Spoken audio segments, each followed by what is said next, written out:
My name is Alonso Thompson, and at 67, I never imagined my only daughter would look me in the eyes and tell me I disgusted her. After building a $14 million furniture empire from nothing, I thought I had earned her respect. I was wrong. When I discovered she was just waiting for me to die to inherit my fortune, I made a decision that shocked everyone. I sold everything and vanished with every last dollar. Before I tell you how my world shattered, drop a like if you've ever had to choose your dignity over family expectations.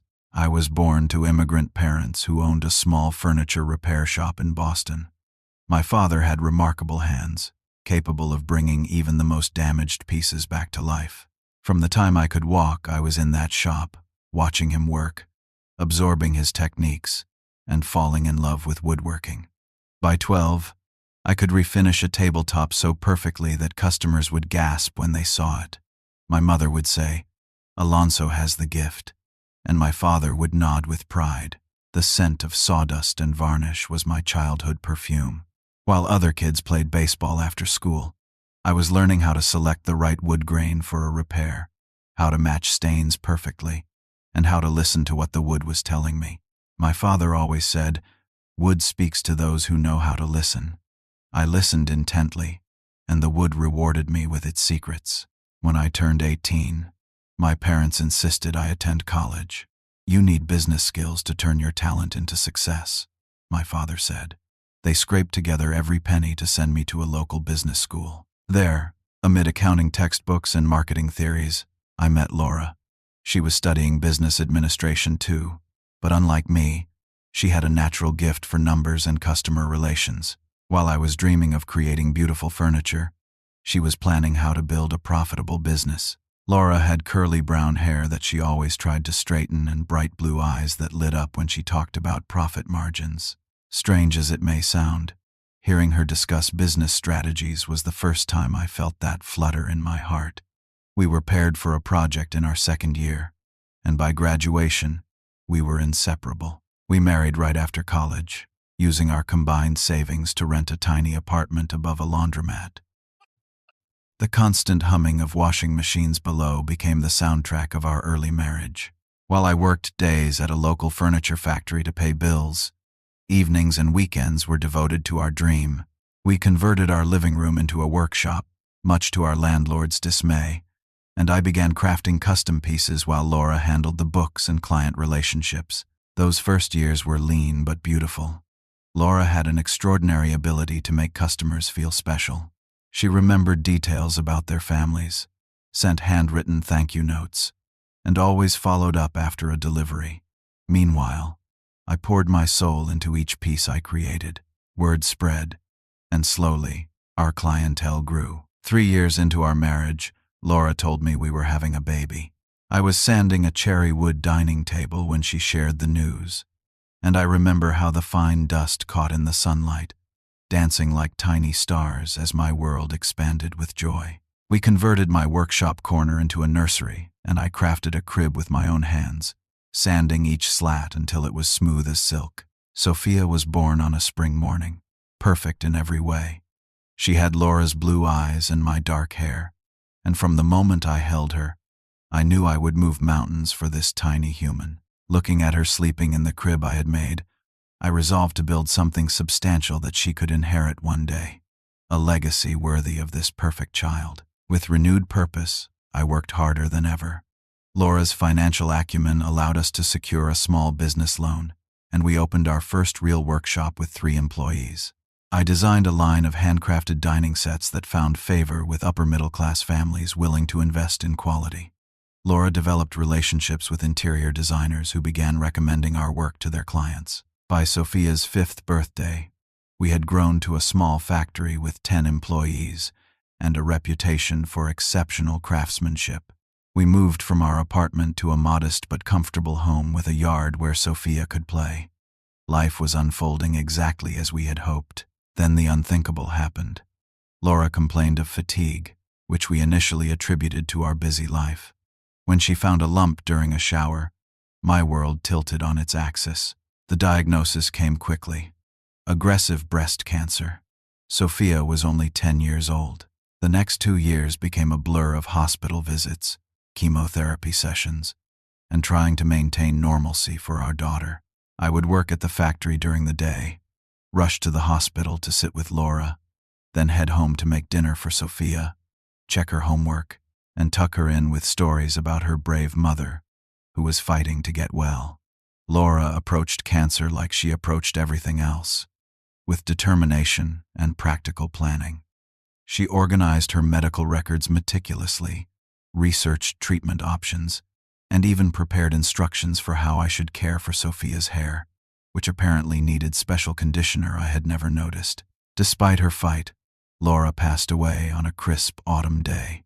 Sophia and I held her hands as she slipped away, the three of us connected in those final moments as her breathing slowed and finally stopped. The silence that followed was deafening. Grief engulfed me, but I had a business to run and a daughter who had just lost her mother. I became both parents overnight, learning through trial and error how to navigate the world of a preteen girl. I attended parent-teacher conferences where I was often the only father, figured out the mysteries of shopping for growing girl clothing, and tried to answer questions about life that I wished Laura could have handled. Despite my heartbreak, I was determined to maintain the stability of Sophia's life. She remained in her private school despite the financial strain, continued her piano lessons and soccer practices, and I made sure her friends were always welcome in our home. Behind the scenes, I worked 16-hour days to keep the business growing so that her future would remain secure. The business became my refuge, a place where I understood the rules and could control outcomes. I channeled my grief into innovation, designing new lines and securing larger contracts. Within 3 years of Laura's passing, we had expanded to a regional furniture manufacturer with 28 employees and multiple retail partnerships. As Sophia entered her teenage years, I saw both brilliance and troubling signs. She excelled academically and showed real talent in debate and writing. But there was also entitlement that worried me. When her friends received cars for their 16th birthdays, she expected the same, but not just any car, specifically a brand new luxury model. When I suggested something more reasonable, her disappointment was palpable. I tried to teach her the values Laura and I had shared: hard work, appreciation for quality over flash, the importance of treating everyone with respect. I brought her to the factory on weekends, showing her how each piece was crafted, introducing her to employees who had been with us from the beginning. Some days she seemed interested, other days clearly bored. Maybe I overcompensated for Laura's absence, giving in too often to avoid seeing her unhappy. When she wanted the latest electronics or designer clothes, I rarely said no. I told myself she had lost so much already. Why deny her material comforts if I could provide them? Despite the demands of growing the business, I made every effort to be present for her important moments. I rescheduled meetings for her debate competitions, turned down a significant contract negotiation to attend her high school awards ceremony, and once flew back early from a furniture expo, missing a potential partnership opportunity, to be there when she had her heart broken by her first boyfriend. When she graduated high school as valedictorian, my chest nearly burst with pride. Standing among other parents, many couples with both mother and father present, I felt Laura's absence keenly. But watching our daughter in her cap and gown, delivering an articulate speech about future possibilities, I allowed myself to hope that she might join the family business after college, that together we could build something even greater that would honor Laura's memory. I was disappointed when Sophia chose an expensive private university on the opposite coast instead of the excellent local business school where Laura and I had studied. "Dad, I need to experience life beyond furniture," she explained with the confidence of youth. "Besides, the connections I'll make there are priceless for my future." I swallowed my disappointment and nodded, understanding that children must find their own path. I fully funded her education, including tuition, a luxury apartment near campus, and a generous monthly allowance. The expenses were substantial, but I had built the business to provide for her future, and this was part of that investment. Our weekly phone calls during her freshman year gradually became monthly conversations by sophomore year. Increasingly, these calls centered around money. "The apartment needs new furniture," she would say. "Nothing fancy, just basics from high-end stores." Or, "Everyone is going to Aspen for winter break. My allowance won't cover the trip."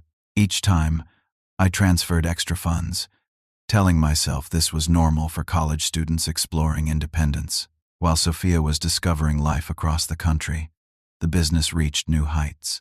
We secured contracts with major retail chains, won industry awards for design innovation, and expanded our manufacturing capabilities. I purchased a larger home in an upscale neighborhood, hoping the additional guest rooms would encourage Sophia to visit more frequently during breaks. Her visits home, however, seemed to coincide primarily with needing something: a new laptop before returning to campus, an upgraded phone because everyone had the latest model, designer luggage for a spring break trip abroad with friends I had never met. During these brief stays, she spent most evenings out with old high school friends, leaving me alone in the large house that echoed with memories. During her senior year, Sophia announced she was bringing someone special home for Thanksgiving. "His name is Gregory, Dad. Please try to be cool." I was genuinely excited to meet someone important to my daughter, and spent days preparing, even taking time away from the factory to make sure everything was perfect. Gregory arrived wearing an expensive watch and casual confidence that immediately put me on edge. He studied art history, came from a wealthy East Coast family, and had unclear career plans involving the international art scene, or possibly luxury brand consulting. Throughout dinner, he asked detailed questions about my business, particularly its value and future expansion plans.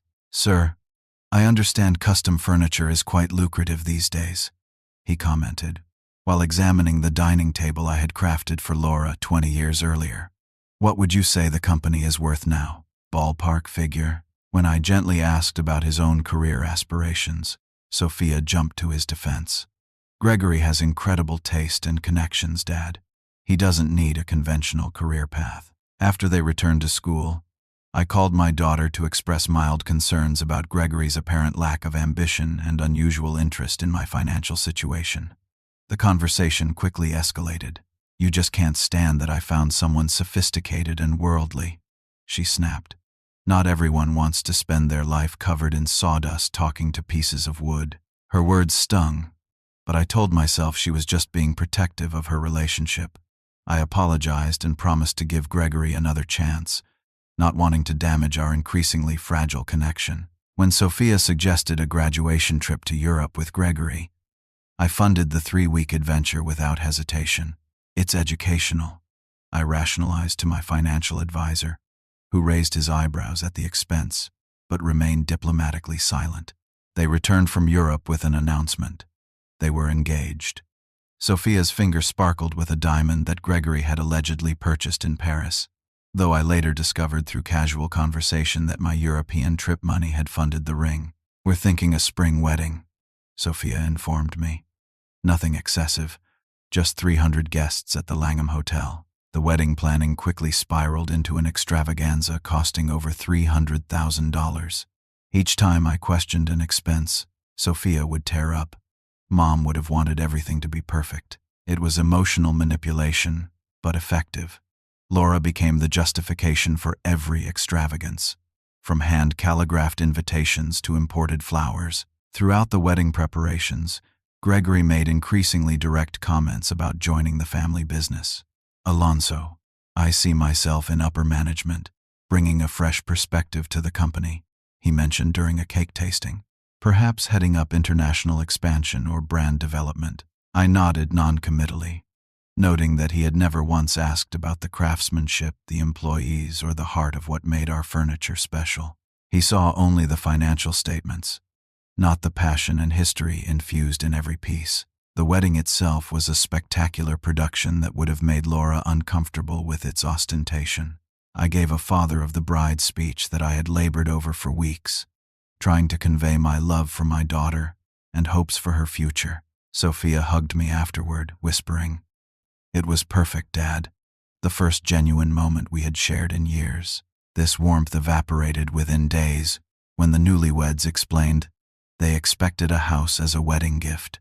Not just any home, but a specific property in Brookline's most exclusive neighborhood. It's an investment in our future family, Gregory explained smoothly. Think of your future grandchildren growing up there. I purchased the 5-bedroom colonial, trying to ignore the knot in my stomach as I signed the paperwork. That house cost more than Laura and I had spent in our first decade of marriage, yet it was presented as merely adequate for starting their lives together. Despite both having degrees and connections, neither Sophia nor Gregory pursued employment. "We're exploring opportunities," became their standard explanation. Meanwhile, their financial requests continued. Funds for redecorating the house I had just purchased, a membership at an exclusive country club, 2 new luxury vehicles because the neighborhood has standards to maintain. My large home, once intended as a gathering place for family, became increasingly empty. Their visits grew rare and brief, usually coinciding with a new financial need or upcoming vacation requiring funding. Our relationship had transformed into a transaction, with my role reduced to financial provider rather than father. Sometimes as I worked late at the factory, running my hands along a piece of walnut or maple, I would find myself talking to Laura. Did we do something wrong? I would ask the empty room. How did she become someone who values things over people? The wood offered no answers, but the familiar work brought some measure of comfort. One evening, after another silent dinner alone, I noticed a flyer for adult education classes at the local community center. On impulse, I signed up for an introductory pottery class. The idea of creating with clay instead of wood appealed to me, a completely different medium that demanded new skills and focus. The classroom was brightly lit, with wheels set up around the perimeter and a diverse group of students ranging from college age to seniors. The instructor, Eleanor Brady, had silver-streaked brown hair pulled into a practical bun and hands that moved with confident grace as she demonstrated centering clay on the wheel. "Don't worry about perfection," she told the class. "Clay remembers everything you do to it. The wobbles and fingerprints become part of its character, just like our experiences shape us." My first attempts were disastrous. The clay collapsed repeatedly, spraying water and slurry across my clothes. Instead of feeling frustrated, I found myself laughing for what seemed like the first time in years. Eleanor walked over, her eyes crinkling at the corners. "Furniture makers are usually the worst pottery students at first," she said. "You're too used to precision and control. Clay demands surrender before it will cooperate." I looked up, surprised. "How did you know I make furniture?" "Your hands," she replied simply. "They tell your story. Strong, precise, accustomed to hard work, but gentle with materials. Woodworkers' hands." That conversation was the beginning.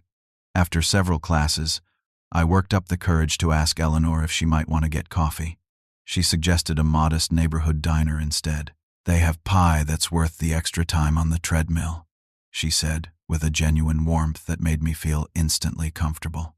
Over cherry pie, I learned Eleanor was a retired art teacher who had taught high school students for 30 years. She lived in a small house filled with books and art made by former students.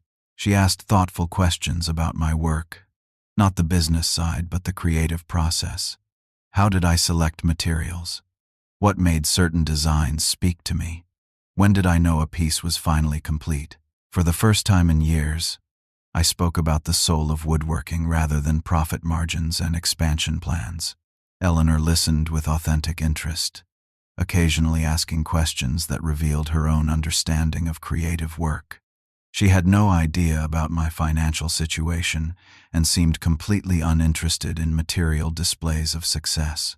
Our coffee extended to dinner, and I found myself telling her about Laura, about our early struggles and dreams, about the loss that had reshaped my life. She shared her own story of widowhood, losing her husband Jack to a heart attack 12 years earlier. "Grief changes shape but never truly disappears," she said. "It becomes part of the landscape of your life." When I finally checked the time, 3 hours had passed in what felt like minutes. I drove home feeling lighter than I had in years, my cheeks actually sore from smiling. Our relationship developed gradually through art classes, museum visits, and quiet dinners. Eleanor lived modestly on her teacher's pension, often choosing activities that required little expense. She seemed embarrassed when I suggested more upscale restaurants, so I began seeking out unique, smaller establishments with character rather than prestige. 6 months into our relationship, I finally told Sophia about Eleanor during a rare dinner at my home. Gregory had declined to come, citing a networking event that, according to social media, turned out to be a golf outing with his college friends. "You're dating? At your age?" Sophia's fork clattered against her plate. "That seems a bit pathetic, Dad. And inappropriate." Her dismissive tone stung, but I remained calm. "I enjoy Eleanor's company. She's intelligent, creative, and kind. I think you would like her if you gave her a chance." Sophia stirred her food disinterestedly. "I doubt it. What does she want from you anyway? It's obvious she must be after your money." "Not everyone is motivated by financial gain," I said quietly. "Eleanor doesn't even know about my business success. We talk about art and ideas, not balance sheets." "Sure, Dad."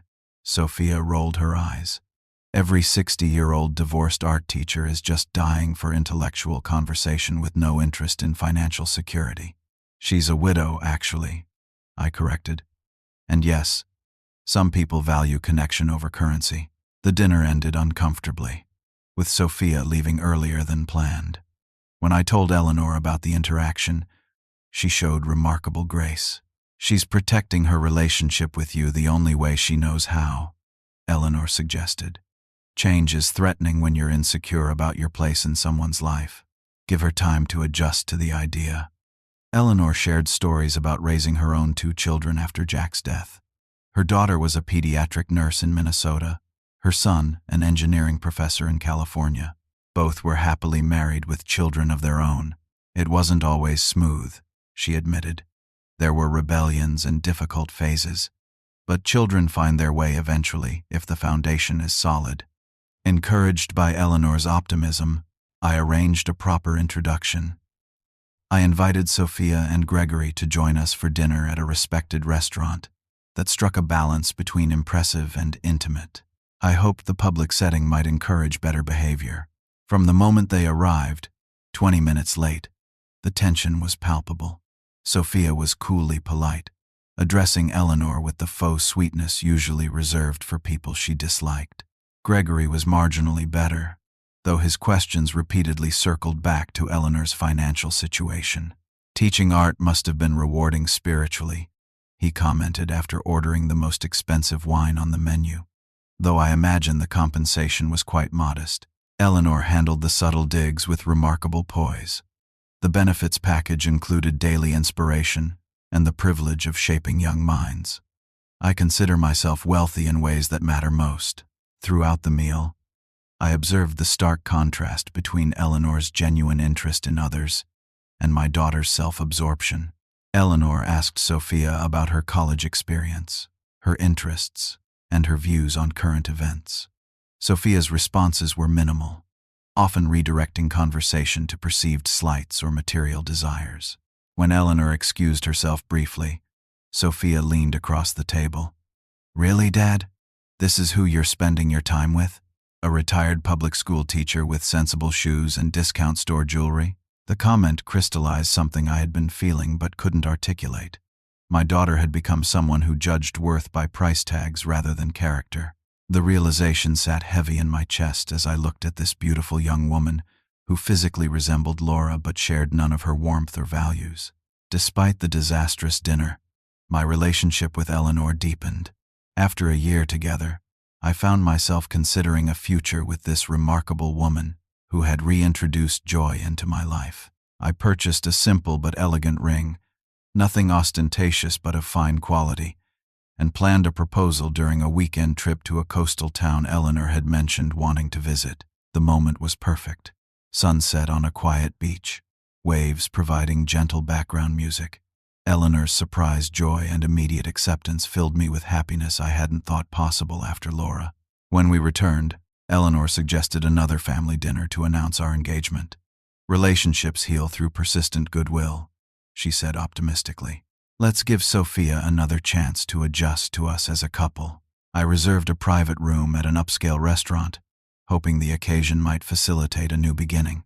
Once again, Sophia and Gregory arrived late, creating immediate tension. Sophia was wearing an outfit that cost more than many people's monthly salary, yet she eyed Eleanor's simple dress with barely concealed disdain. After ordering, I cleared my throat and reached for Eleanor's hand. "We have some news we'd like to share," I began. "Eleanor and I are engaged." The silence that followed was deafening. Gregory recovered first, his expression calculating. "Congratulations. Have you discussed how this will affect the inheritance situation? Will there be a prenup to protect family assets?" Before I could respond, Sophia added coldly, "We just want to make sure family resources are properly protected from newcomers." Eleanor flinched slightly beside me, the first time I had seen her composure crack. "If you'll excuse me," she said quietly, standing and placing her napkin on the table. "I need a moment." After she left, I stared at my daughter, truly seeing the stranger she had become. Do you have any idea how hurtful that was? Eleanor has never once asked about my financial situation. She declined when I offered to pay for a trip she wanted to take, saying she preferred to use her own savings. The contrast between her values and what you've just displayed is startling. "We're just being practical," Sophia replied defensively. "You're not thinking clearly at your age. People take advantage of lonely older men with money all the time." Gregory nodded in agreement. "We're concerned about protecting your interests, Alonzo, and by extension, the family legacy." The remainder of dinner was painfully awkward. Eleanor returned with reddened eyes but maintained her dignity.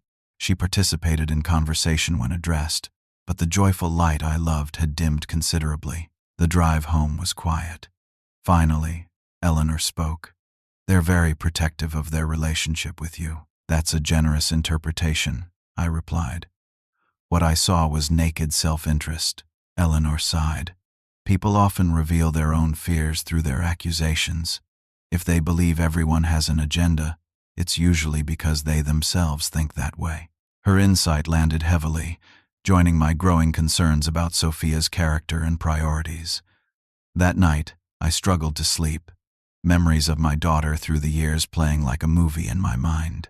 The sweet child collecting acorns to decorate our dinner table, the determined teenager practicing debate arguments in front of the mirror, the beautiful bride thanking me for giving her a perfect day. Had she always seen me primarily as financial security? Was our entire relationship built on what I could provide rather than who I was? The questions circled painfully as dawn approached. The next morning, I decided to visit Sophia directly. This conversation needed to happen face to face, without Gregory's influence if possible. I called the factory and told them I would be in later, then drove to the Brookline house I had purchased for them. Arriving earlier than expected, I sat in my car gathering courage. The property was immaculate, with professional landscaping and a recently installed water feature in the front garden. Through the windows, I could see artwork and furniture that had not been included in my original gift. More expenses they had somehow covered without employment. Movement in the backyard caught my attention. Sophia and Gregory were having coffee on the patio, unaware of my presence. I was about to exit the car when I heard my name through the open windows. "Your dad is absolutely disgusting," Gregory was saying, loud enough to carry clearly. "Dating someone his age like some desperate teenager. It's pathetic," Sophia laughed. "I know. It's embarrassing. But don't worry. I can handle him. We just need to manage the situation until we get our inheritance." "Exactly. And with his health issues and age, it might not be that long before we're sitting on millions. Once he kicks the bucket, we'll sell that antiquated furniture business to the highest bidder." My blood turned to ice as I listened, unable to move from shock. "Can you imagine?" Sophia continued. "We could finally get the place in the Hamptons we want. Update this house properly. Maybe even that yacht you were looking at. Your father has no idea we've been meeting with that financial advisor to plan what we'll do with his money after he's gone." Gregory chuckled. "All those boring dinners listening to him talk about wood grains will finally pay off. The worst is when he brings up Mom," Sophia said with clear disgust in her voice. "Those sappy stories about their struggle and building the business together, as if anyone cares about ancient history." Each word felt like a physical blow. I sat frozen, my hands gripping the steering wheel so tightly my knuckles turned white. The daughter I had devoted my life to was discussing my death as a financial opportunity, planning to dismantle my life's work the moment I was gone, mocking the love story that had created her very existence. Something broke inside me in that moment. A dam of emotions I had been holding back for years. Without conscious decision, I found myself opening the car door and walking toward the gate to their backyard. Their faces when they saw me told everything. Shock, guilt, then rapid calculation as they tried to determine how much I had heard. "Dad!" Sophia recovered first, her expression shifting to practiced innocence. "What a surprise. We were just having coffee. Would you like to join us?" I looked at my daughter, truly seeing her for perhaps the first time. I heard everything. Sophia. The color drained from her face. Gregory suddenly found his coffee cup fascinating, avoiding eye contact completely. "I don't know what you think you heard," she began defensively. "But whatever it was, you're misinterpreting it. Am I misinterpreting you calling me disgusting? Planning how to spend my money after I die? Mocking my relationship with your mother?" My voice remained low but intense. "Please, explain the correct interpretation." Gregory attempted damage control. "Alonzo, sometimes in private conversations, people say things they don't really mean. It's just blowing off steam, you know." I turned to him. "Is it blowing off steam to meet with financial advisors about my money while I'm still alive? To make plans to sell my company immediately after my death?" Sophia, seeing denial was futile, switched tactics. "Fine. Yes, we've been planning. Because someone needs to think practically about the future. That business is outdated, and you refuse to see it. And yes, it's weird and embarrassing that you're dating at your age. So you've been enduring my company all these years while waiting for your inheritance? Our relationship has just been a long con for you? Don't be so dramatic." Sophia rolled her eyes. "It's not personal. It's just business. Isn't that what you always told me?" "No," I said quietly. "I told you business is always personal because it affects people's lives. Your mother taught me that." Sophia's expression hardened. "Well, since we're being honest, I've always found you kind of disgusting since Mom died. You could never measure up to her, you know that.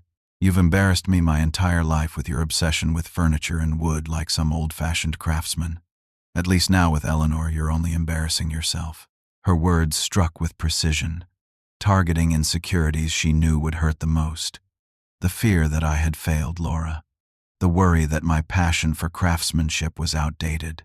The anxiety that I had somehow failed as a father despite my best efforts. I stood silently for a moment, decades of memories flooding through my mind. Teaching Sophia to ride a bike. Staying up all night with her when she had the flu.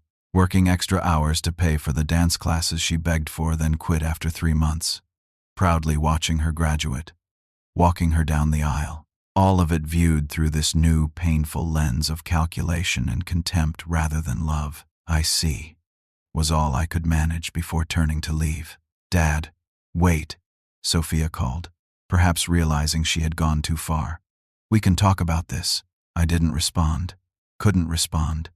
I simply walked back to my car, my body moving automatically while my mind struggled to process the betrayal. Driving away, my vision blurred with tears.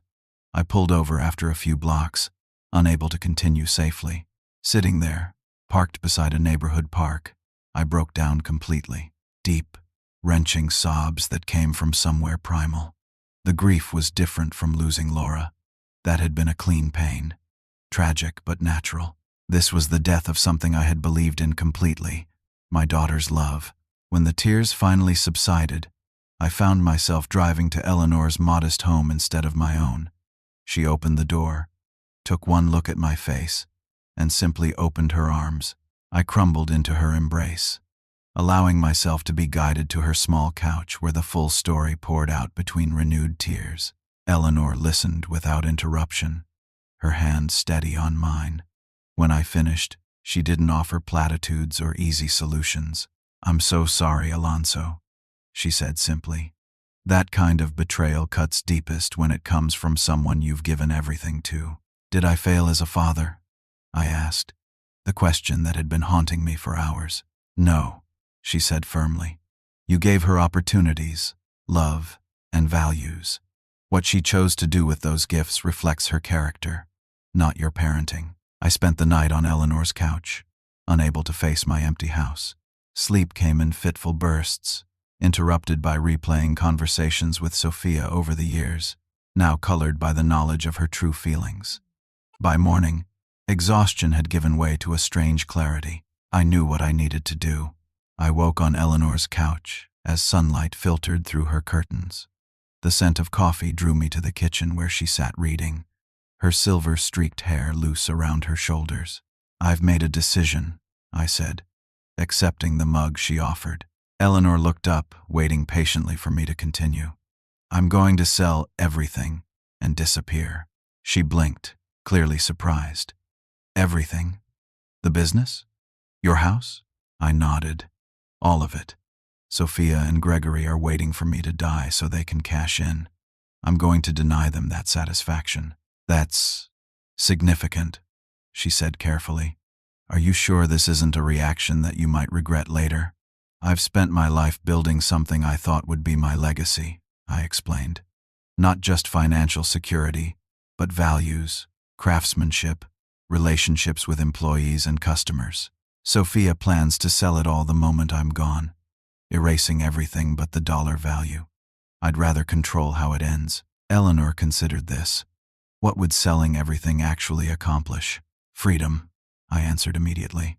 Freedom from expectations, from manipulation, from being valued only for what I can provide. And yes, I admit there's an element of justice too. They've been planning for an inheritance they haven't earned and don't respect. I'd rather use those resources for something meaningful. She nodded slowly. I understand. But this would mean completely starting over at 67. Yes, I agreed. And I'm asking if you would consider starting over with me. Somewhere new where we could build a different kind of life together. Eleanor's eyes widened. You're asking me to disappear with you? Leave my home? My community? I am, I admitted. It's an enormous ask, and I'll understand if your answer is no. But I've found something with you that I thought was lost forever after Laura. A genuine connection based on who I am, not what I own. She reached across the table and took my hand. I need time to think about this. It's not a small decision. Of course, I agreed. Take whatever time you need. Meanwhile, I'm going to start putting things in motion. Later that morning, I called Thomas Reynolds, my attorney and friend of 20 years. His secretary immediately put me through when I said it was urgent. Alonzo?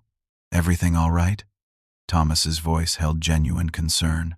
I need to speak with you privately. Today, if possible. Within hours, I was seated in Thomas's wood-paneled office explaining my intentions. His initial shock gave way to practical questions as he recognized my determination. Legally, you can do this, he confirmed. The business is solely in your name. Your house and investments likewise. But Alonzo, this is extreme. Have you considered less drastic options? Perhaps family therapy, or simply changing your will? I shook my head. This isn't just about money, Thomas. It's about reclaiming my life on my terms. After significant discussion, Thomas outlined a strategy. The business would be sold quietly to my largest competitor who had expressed interest previously. My house would be listed with a discreet realtor.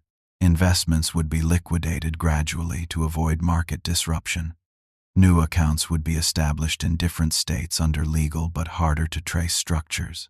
I can make this happen, Thomas said finally, but it will take time to do properly. Several months at minimum.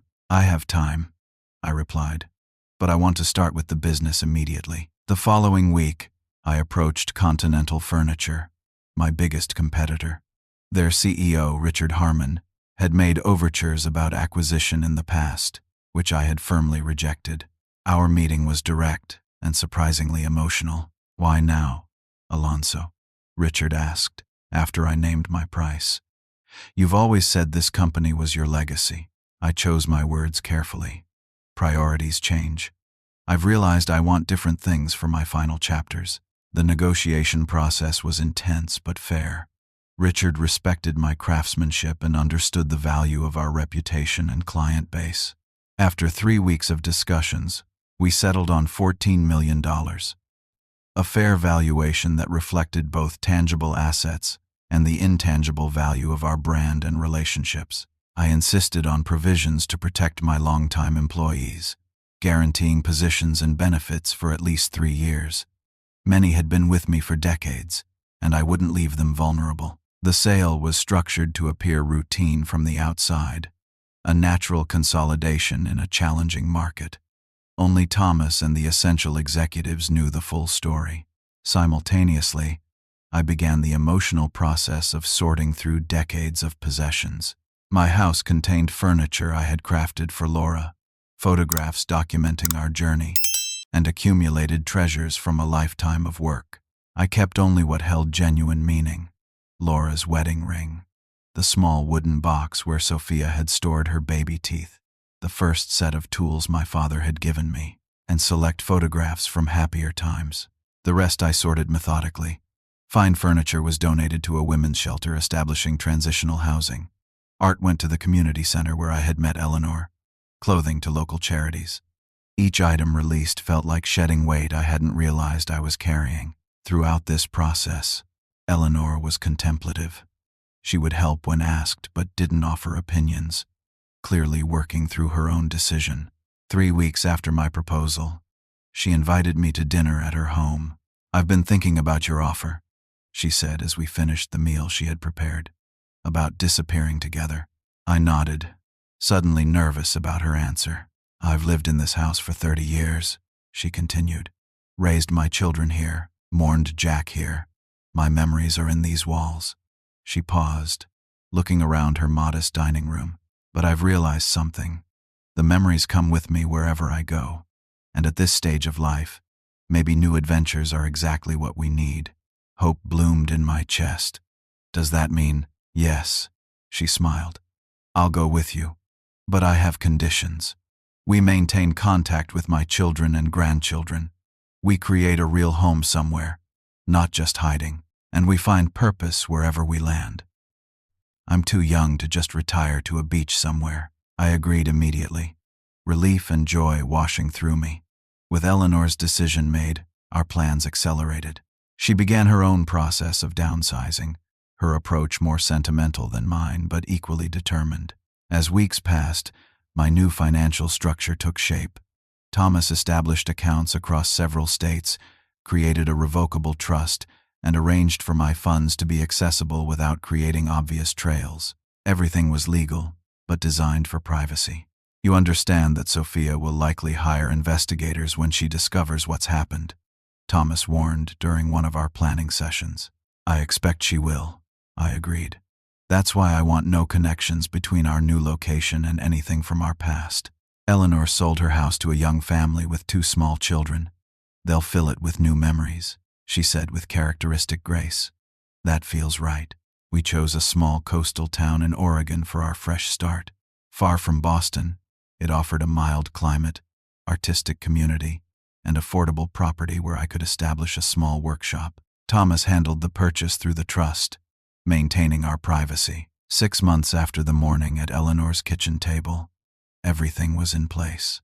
The business sale was complete with all employees retained as negotiated. My house had sold to a technology executive relocating from California. All accounts were established and functioning smoothly. Our new home in Oregon was purchased and waiting. The night before our departure, I took a final walk through my empty house. Each room held echoes of the life I had built. Sophia taking her first steps in the living room, Laura and I dancing in the kitchen late at night.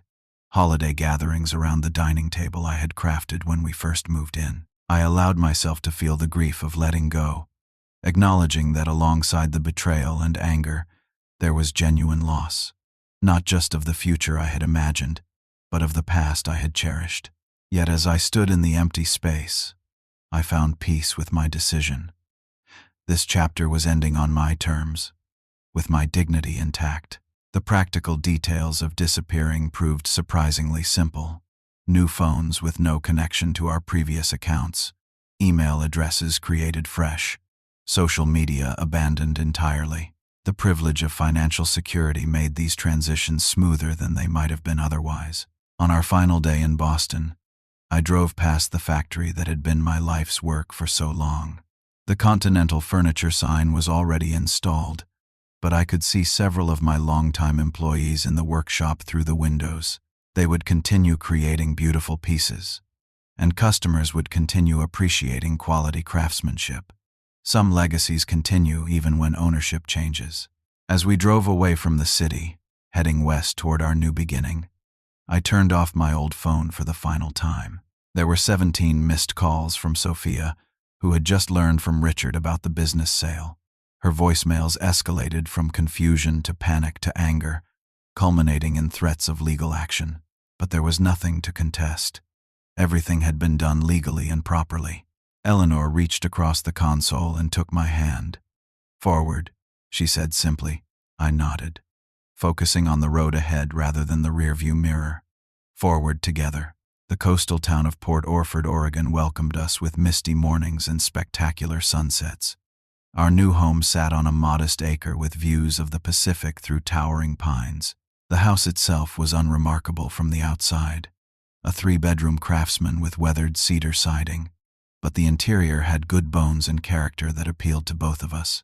We settled in gradually, discovering local shops and introducing ourselves simply as retirees from the East Coast looking for a quieter life. No mention of furniture, empires, or millions in the bank. Just Alonzo and Eleanor, newlyweds starting fresh. Our wedding was a quiet affair at the local courthouse with 2 neighbors as witnesses, followed by dinner at a restaurant overlooking the harbor.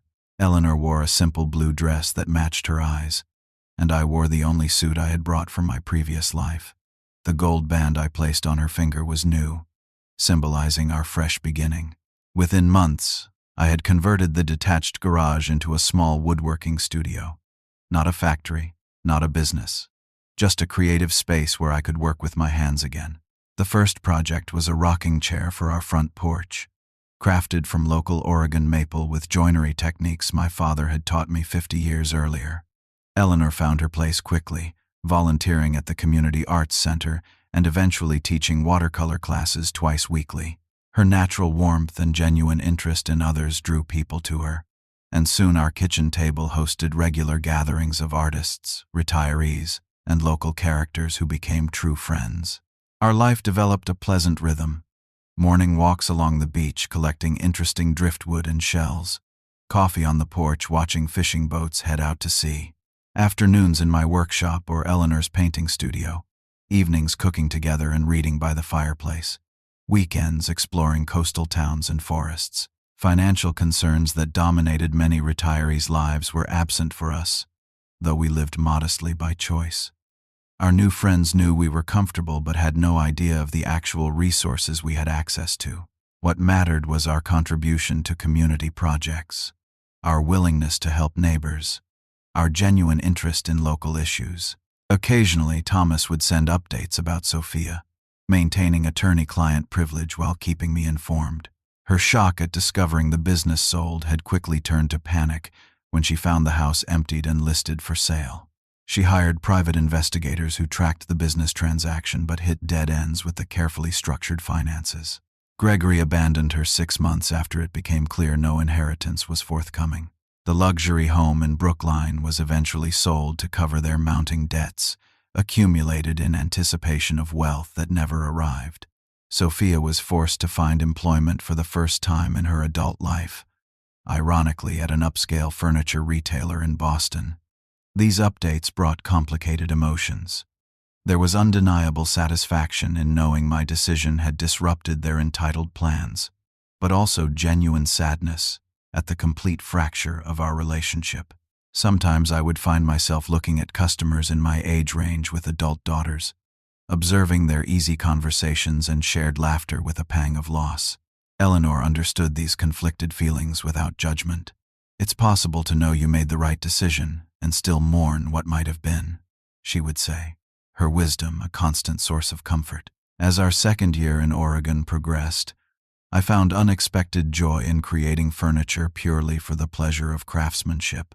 Without production schedules or profit margins to consider, I could spend weeks perfecting a single table or months developing a unique chair design. I began gifting pieces to community organizations, anonymous donations that brought satisfaction without recognition. Eleanor's grandchildren became part of our lives through technology and seasonal visits. We would fly them out for summer adventures, exploring tide pools and forest trails. These children, who had no expectations or entitlement, brought pure joy and reminder of the simple pleasures of family connection based on genuine love. We created a small education fund for each grandchild, structured to reward effort and character rather than create dependency. Eleanor's wisdom about financial gifts shaped these arrangements. Money should expand possibilities, not replace personal responsibility. Our third winter in Oregon brought record storms that damaged many local businesses and homes. Without discussion, we anonymously funded several rebuilding projects through the Community Foundation. Watching neighbors help neighbors, seeing shuttered businesses reopen with improved facilities, reminded me why wealth matters only in relation to its positive impact. One evening, as we sat by the fire discussing plans for a community art installation Eleanor was coordinating, she observed, "You seem lighter here, like you've shed a burden you carried for years." I considered this. In my previous life, every decision was weighed against expectations. Will this grow the business enough? Is this house impressive enough? Am I successful enough to justify all the sacrifices? Here, I just ask if something brings meaning or joy. "That's wealth that can't be measured in dollars," she replied, squeezing my hand. The simple truth of her statement resonated deeply. I had more numerical wealth in my previous life, but infinitely more contentment in this one. 3 years into our new life, an unexpected encounter changed everything. I was selecting hardwood at a specialty lumber yard when I heard a familiar voice call my name. Turning, I found myself face to face with Martin Caldwell, a former business associate who had supplied exotic woods to my factory for years. Alonzo Thompson." His shock was evident. "Everyone thought you were. Well, no one knew what happened to you." After the initial awkwardness, we spoke cautiously at a nearby coffee shop. Martin explained he was visiting his sister who had retired to the Oregon coast. The furniture industry had changed dramatically since Continental acquired my company, with craftsmanship increasingly replaced by mass production. "Your daughter has been searching for you desperately," Martin said, studying my reaction. "First with private investigators, then through industry connections. After Gregory left, she seemed genuinely remorseful. The mention of Gregory's departure was news to me. Thomas had mentioned their separation, but not that he had completely abandoned her. "She's working at Harrington's now," Martin continued, referencing a high-end furniture retailer. "Started in sales but has moved up to design consultation. She actually knows her stuff. Talks about wood properties and joinery techniques like someone who grew up in the business." I remained non-committal, uncertain how much to reveal.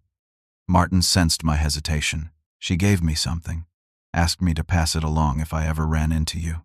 Said she's given one to every furniture person she meets who travels." He reached into his jacket and withdrew an envelope.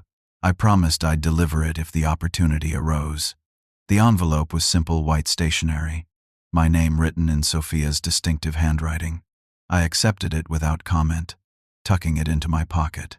"She's different now, Alonzo," Martin said quietly. "Life has a way of teaching lessons eventually." We parted with awkward handshakes and mutual promises of discretion. Martin understood the implied request to keep our meeting private, though whether he would honor it remained to be seen. I drove home with the unopened letter burning a hole in my pocket.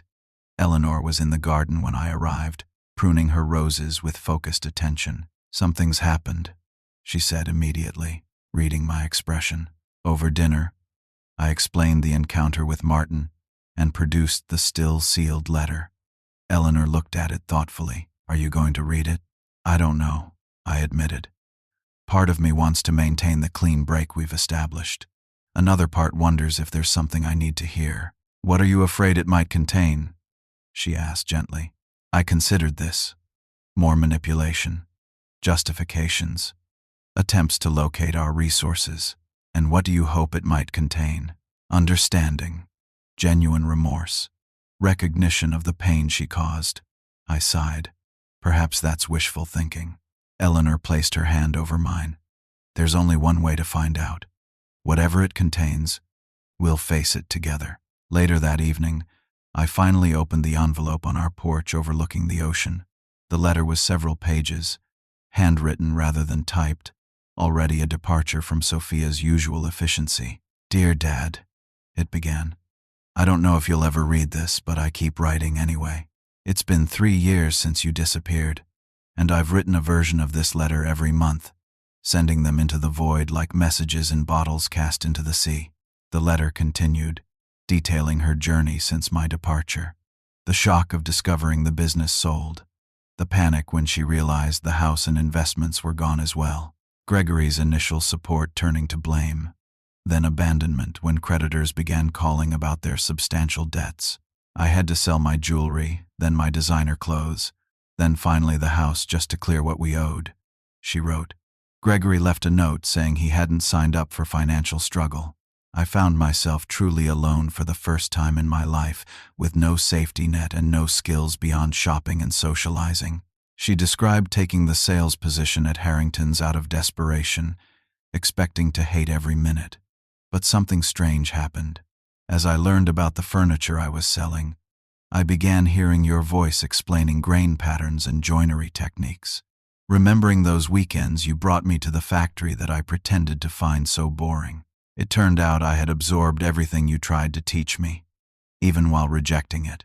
The letter detailed her gradual rise within the company, her growing appreciation for craftsmanship, and most significantly, her dawning recognition of how deeply she had wounded me. I remember the exact moment I understood what I had done. She wrote, I was helping a father and daughter select a dining table, and the way he looked at her with such pride when she asked intelligent questions about the construction reminded me of how you used to look at me. I excused myself, went to the stockroom, and broke down completely. That night, I truly faced what I had become, and the terrible things I said to you. The final pages contained no requests for money or assistance, just a sincere apology and acknowledgement of the pain she had caused. I don't expect forgiveness, she concluded. I don't even expect you'll ever read this. But I want the universe to know that I understand now what I threw away was worth infinitely more than any inheritance. The guidance, the love, the example you set of integrity and hard work. If by some miracle this reaches you, please know that I am trying to become someone who might have made you and Mom proud. Someone who values people over possessions. Whether we ever speak again or not, that will be my lifelong project. I read the letter twice, then handed it silently to Eleanor. As she read, I watched the sunset over the Pacific, emotions washing through me like the waves below. When Eleanor finished reading, she simply asked, Do you believe her? I considered carefully. The Sophia I knew was capable of manipulation to get what she wanted. But this letter talks about lessons that can only be learned through genuine struggle. There's an authenticity to the specific details that would be hard to fabricate. What does your heart tell you? Eleanor pressed gently. That people can change when life strips away their illusions, I said slowly. That's what happened to me when I overheard her that day. Maybe losing everything created a similar awakening for her. Over the next weeks, Eleanor and I discussed possibilities. Should I respond? What boundaries would be necessary? Was reconciliation even desirable after such profound betrayal? Each conversation brought more clarity.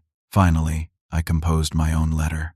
I explained the devastation of hearing her discuss my death as a financial opportunity, the pain of realizing our relationship had become transactional, my decision to reclaim my life on my terms. I acknowledged the sadness of our estrangement, while making clear that any future relationship would need to be built on entirely new foundations. Financial support will never again be part of our relationship, I wrote. But if you truly want to know your father as a person, rather than a provider, that possibility remains open. I provided a post office box address, but not our physical location or phone number. The ball was in her court, but the court had clear boundaries.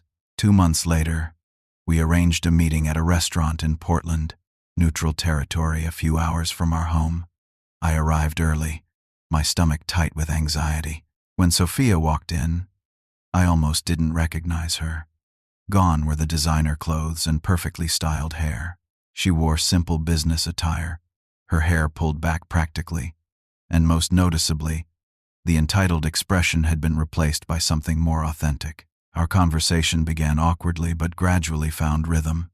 She asked about Eleanor, showing genuine interest rather than judgment. She shared details of her work without complaints or demands.